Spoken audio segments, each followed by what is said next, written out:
Entrepreneur Sipamandla Manqele is on a mission to promote African whole foods that are vegan suitable. So in 2016, she founded Local Village Foods, which focuses on agripreneurs across the continent, supplying equitably sourced and sustainably grown indigenous African ingredients to the rest of the world. Sipamandla joins us now for more on this story.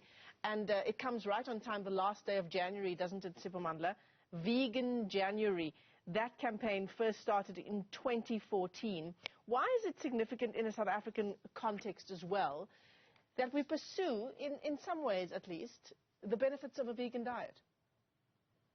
Good morning, Michelle, and good morning to all your viewers. I think, so I'll start. Obviously, vegan, and people might understand it as just a diet that is plant-based mainly, so foods that come or made out of plants. So that's grains, that's your whole foods, that's your fruits, your nuts, and mainly that's what vegan is. And this is not new to Africa, really. I mean, most of us grew up vegan by default. If you would remember, some people would grow up eating or what we call it ugali or pap or sanza.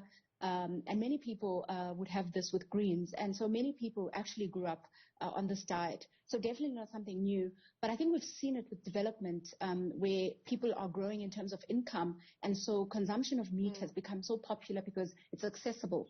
But the reality is, you know, in Africa, as that is growing, and, you know, in terms of our health, because then it's causing people to have gout, and kidneys, liver, kidneys and so forth.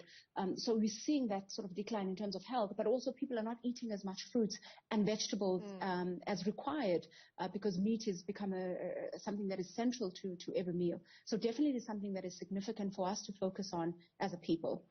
So it's definitely also something that is, you know, aside from the health benefits, and I think we're all just a whole lot more health conscious in the wake of COVID-19, but it's also becoming quite fashionable, pursuing a vegan diet, even if it's not on a permanent basis, at least a couple of times a week. It is. And I think it's an important thing because obviously, you know, you can't expect, it'll be an ideal where people eat a lot of plants or at least 7 days a week. But I think as a people, as you see how meat has become central to our meals, I think it's important for us to, even if you're not 100% vegan, but to choose it as a lifestyle. So you go on to plant-based. And I think the word vegan also really brings a lot of intimidation to people. They assume that, oh, it's horrible or it's fake or artificial meat. And really that's not necessarily what vegan all is about. At least people who started eating vegan a long time ago, it was purely eating your grains, your whole foods, really your fruits and your vegetables. And it's something we need to really do.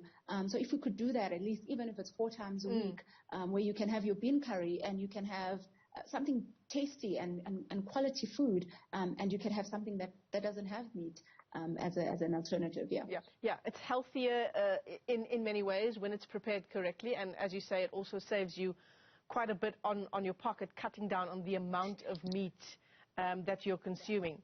What is your background, Sipamandla, and what brought you to this role where you're educating people around the benefits of veganism? So I think for me, firstly, I think as a business, we don't really focus on vegan, but it is by default. So we look at African whole foods. And already by their nature, they are vegan friendly. So that already, so there's an overlap there. So I come from a community in the Eastern Cape called Lusigisigi where, you know, there's really good climate, good land, but people are not really participating. At least when I was growing up, people are not participating in mainstream. So growing products for consumption or their products were not sold at retail. And this is not something just in my village and many other places where some of my friends come from. Some come from Plantai and Lilongwe or in Zim or, you know, in Matabeleland, where a person could say, actually farmers are growing the products, or, you know, people are migrating into cities, so they're not getting their produce available as sort of mainstream. And so this was a problem I identified, and I studied social science at the university, focused on community development and business. So my aim was to really understand or unpack or try to figure out if we could use entrepreneurship as a vehicle so people could participate in the economy.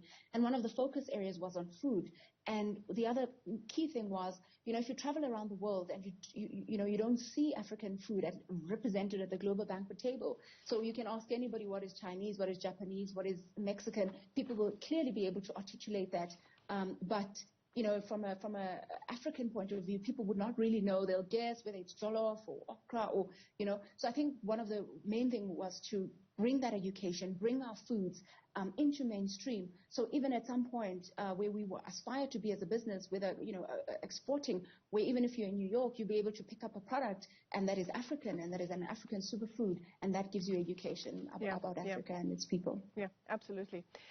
In some arguments made, perhaps against pursuing a vegan diet, people talk about the cost of this kind of whole food. They can perhaps get cheaper cuts of meat at a lot cheaper, et cetera, et cetera. What is your response to that argument? I think perhaps for myself, I'm not 100% vegan, but my diet is it's probably 80% plant-based. And I found, so when I work out a meal, when I'm going to prepare a meal and I work out the cost, I realize anything with the meat tends to be more expensive. I think people's perception around vegan is looking at all these artificial, fake, I'm going to say fake meats, but sort of alternative to meats. And so that tends to be very expensive because it's servicing a niche market. And at this moment, producing these products is quite expensive. So input costs are expensive. So meaning that the customer will actually pay a high price. But if you looked at how we were growing up, we ate something called madumbe and we ate mfino, which was just basically greens, your leafy greens, whether it was pumpkin leaves or you could have spinach or kale, and you had that with some grains or you had it with maize. That is really, you can't even compare that to even the cheapest cuts of meat. Spinach is still very cheap. So most people would know a little local garden around where they could buy a bunch of spinach for 10 Rand, or they could get maize for, I don't know, whether it's 20, 30 Rand. So I don't think that's true in terms of price point, but I think if you're looking at vegan from these artificial and look at the products that are really, at this point, are still very expensive, then it will be expensive for you. But if you look at the way we grew up eating, then it's very, very cheap. Yeah, especially because, as we said at the beginning of our discussion, it is becoming a lot more fashionable to pursue this kind of diet. Just the final talking points from you, Sipamandla, around, if you're concerned about this issue, as all of us should be, there's a benefit here in terms of our carbon footprint as well.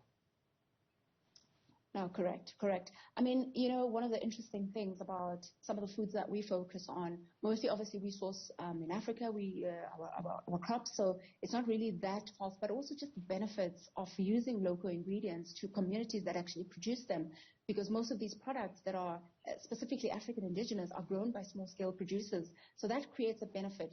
But also something that people might be concerned about is the climate. Most of these foods are actually good for the climate. Some of them have been featured as future foods. So if we start using them as incorporating them some way or another, we're having a positive impact to the climate, to the environment, but also to the communities that they come from. So definitely this way of eating is really good, not just for our health, but our environment and the broader society. Wide-ranging benefits there, as you say, Sipamandla. Thanks so much for giving us that perspective around pursuing a vegan diet. And as Sipamandla Manqele says, it doesn't have to be 100%. It can be, working towards sort of 80% pursuing a vegan diet. Thanks so much for that perspective.